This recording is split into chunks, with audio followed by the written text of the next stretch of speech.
So we've talked about your rod and reel selection. We've talked about how to tie 2 different knots. Now we're going to talk about the terminal tackle, which is what's going to let you actually go fishing. We're going to use a Texas rig with a plastic worm. You're going to need a bullet weight, otherwise known as a slip sinker. The reason it's called a bullet weight is because it looks like a little bullet. We're going to use 3/16 of an ounce bullet weight. There's a little hole in the bullet weight. Your line is going to go through that little hole. This is going to slide around on your line. That's perfectly normal. You're going to take your hook. I'm going to choose to do a Palomar knot because, like I said in the knot tying video, this is my favorite.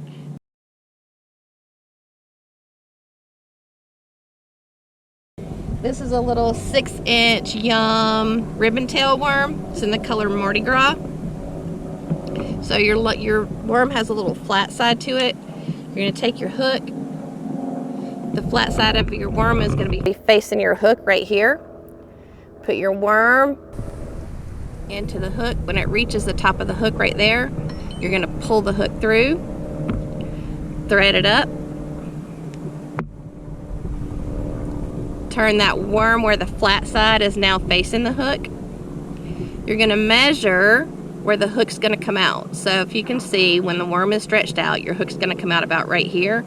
You're going to pinch the worm right here, put your hook right there, and it's going to go through voila. So you're not going to leave your hook sticking out like this. You're going to want to rig it what's called weedless. So you're going to take this, push it up just a little bit, and put it right into the skin of that worm. And then that way, whenever you're pulling it across any kind of brush or anything in the water, it's just gonna pull through and it's not gonna get stuck. So let's see if we can make this work.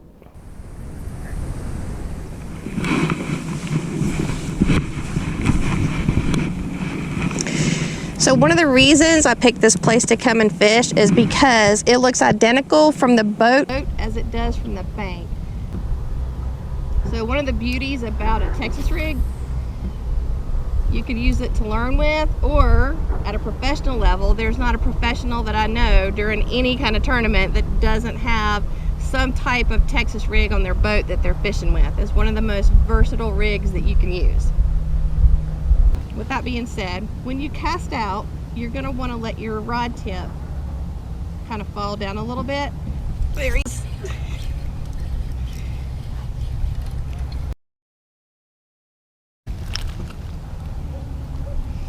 And just like that, that's how it's done.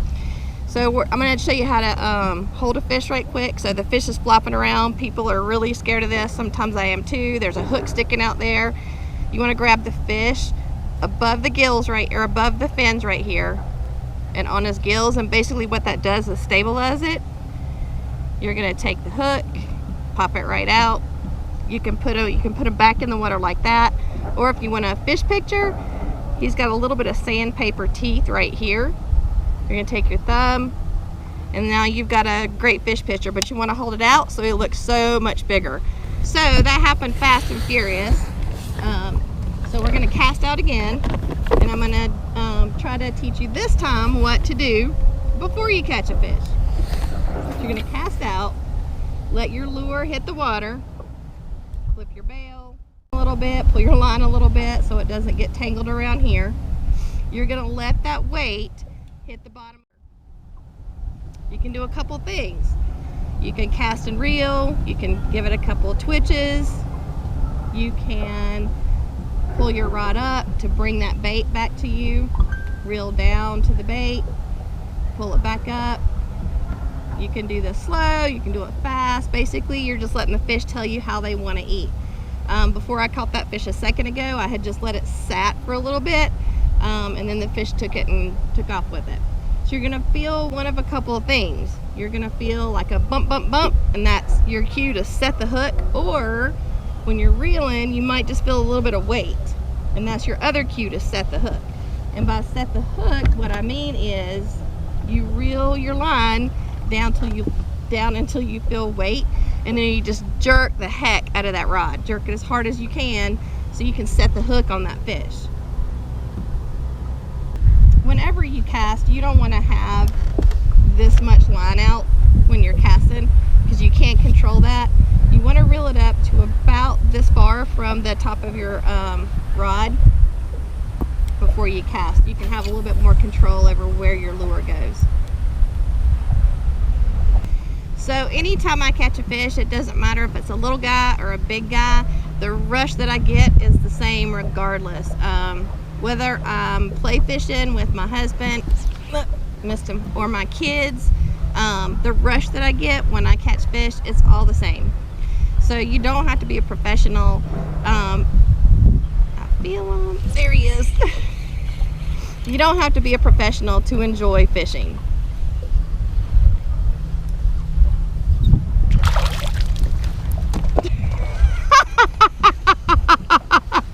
And just like that, easy come, easy go. I'm glad I showed y'all how to get the first one, because obviously the second one didn't work out too good for me.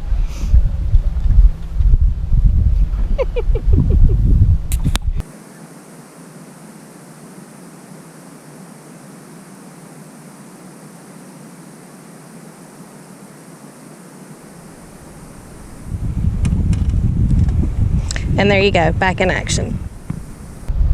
So there's so many different facets to fishing. It's not just the fishing.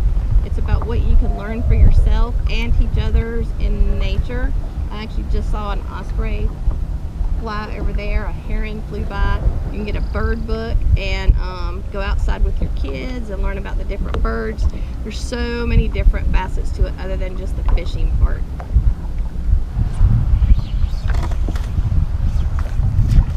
It's the little guy. Is all the same. So there it is, Texas Rig Fishing 101. You can do this for a fairly small amount of money, since a lot of us are out of work at this point. But again, teaching somebody to fish or yourself to fish is going to last a lifetime.